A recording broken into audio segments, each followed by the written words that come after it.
Hello everyone, my name is William Amzalag and I want to welcome you to our 9th episode of Jeunesse Longevity TV. Jeunesse, we are redefining youth.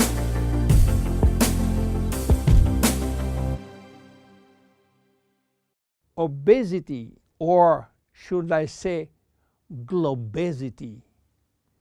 Today, obesity is a worldwide epidemic disease. There is an outrageous eruption of a worldwide obesity even in the countries where not so long ago famine was the #1 health issue. The fatness of the world is changing rapidly, and this is very disturbing because it's going out of proportion and nobody can get any control of this new epidemic. Many children become obese and then become obese adults. The diseases associated with obesity, such as heart disease, cancer, and especially diabetes, will explode. That will mean a lot of sick people all over the world. The cost in terms of death, diseases, and money spending is just astronomical. Think about today, there is in the world about 3 billion people overweight and 800 million real obese. The cost of obesity in the United States is about 150 billion per year, which is 10% of the total US medical cost. So what is the difference between overweight and obese? Overweight means that you gain only few kilos above standard, from 1 to 15 kilos for adults. Above this threshold, you're considered as obese. If you wish to get more detailed information, then you have to calculate your BMI, which means your body mass index, by using the following formula: your weight in kilo divided by your height in square meters. If your BMI shows score under 18.5 per square meter, it means that you need to gain weight. You are underweight. If it is between 18.5 and 25, you are in normal standard. Between 25 and 30, you are overweight, and above 30, you are qualified for obesity. Note that BMI is a standard tool which do not apply in extremes like very tall people or very small people, and also should be adapted to children. Why people become obese? It is very simple in theory, but become more complicated when we reach fat metabolism. We are gaining weight or fat when we eat more than we spend in terms of calorie, or when we spend less than we eat in terms of calorie. So how do we get energy? The body will get energy only from the food, knowing that 1 gram of carbohydrate will release 4 calories, same for proteins, but 1 gram of fat will release 9 calories. So all depend on how much you eat and what kind of food you eat. If the food is rich in fat or in protein or in sugars. Now, how do we spend energy? There are 3 ways to spend energy. The first one is what we call basal metabolism, which is the necessary energy required to get our body working and all our million of chemical reaction working and working properly. This requires approximately 1 calorie per kilo and per hour. So if you weigh 60 kilo, you will spend in 24 hours 60 multiplied by 24 equal 1,440 calories per day. And this is good news because you have no control on that. The second spending is the necessary energy to fight against heat or cold. And these depend on the environment and the way that you are protected against heat or cold.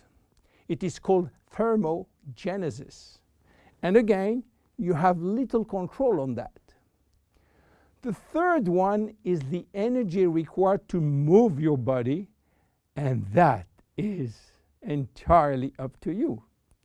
This is to say that physical activity is the only controllable way to spend energy.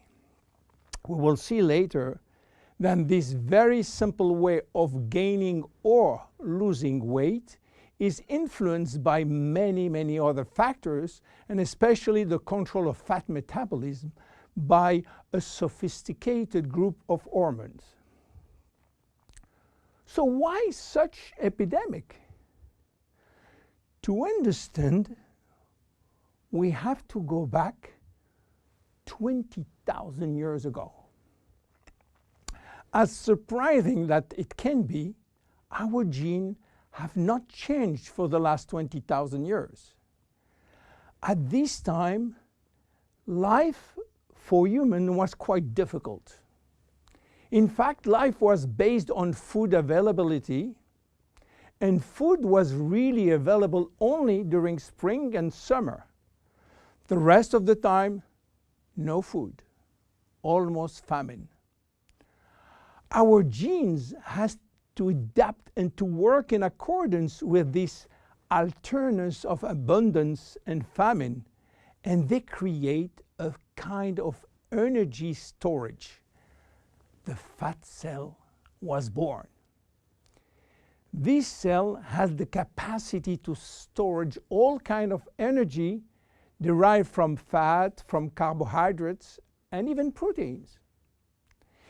It can increase 50-fold its size and retain energy in the form of triglycerides. Because of uncertainty of food availability, our genes were oriented toward the saving mode, which means that every time we eat, all the energy coming from the food was oriented in the storage facility. What happened 20,000 years later? Our genes are still oriented towards saving mode, but there is no more famine. On the contrary, the new society offers an extreme abundance of food rich in calories, and that all over the year. And guess what happened? Everything is going first in storage. And once in storage, it is very difficult to get out. You understand now why it is very difficult today not to gain weight or fat. But there is another factor. 20,000 years ago, in order to bring food at home, men were hunting, fishing, or climbing trees to get fruits. And that was a huge energy spending mode. Today, with a new technology created for lifting heavy items or escalator or elevator, we reduce drastically our energy spending. You understand now why it is so easy to gain weight or fat. What are the consequences of obesity in terms of health and longevity? To make a long story short, it is a disaster.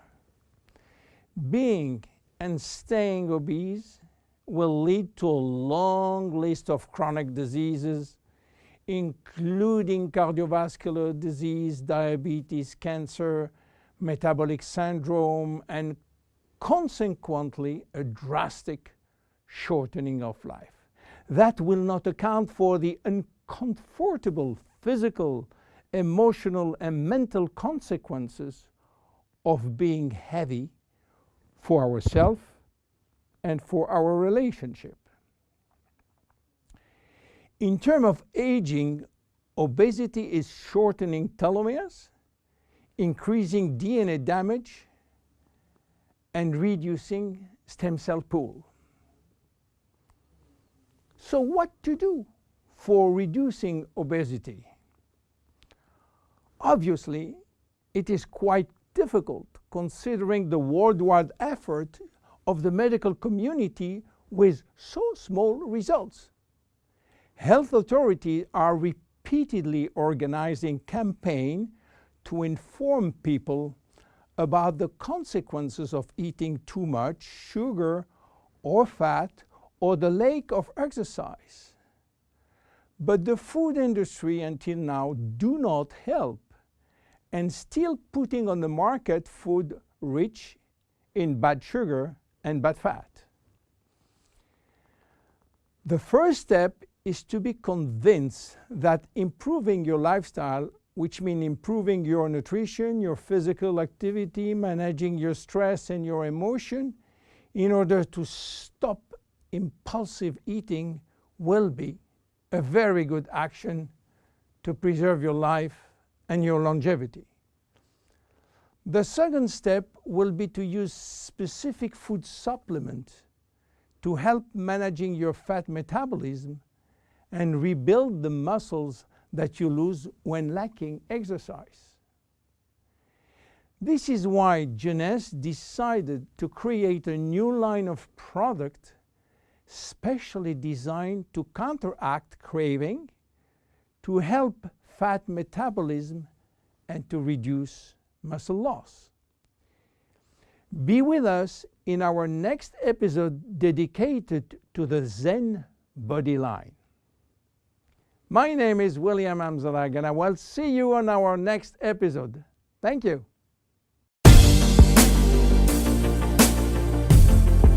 Jeunesse.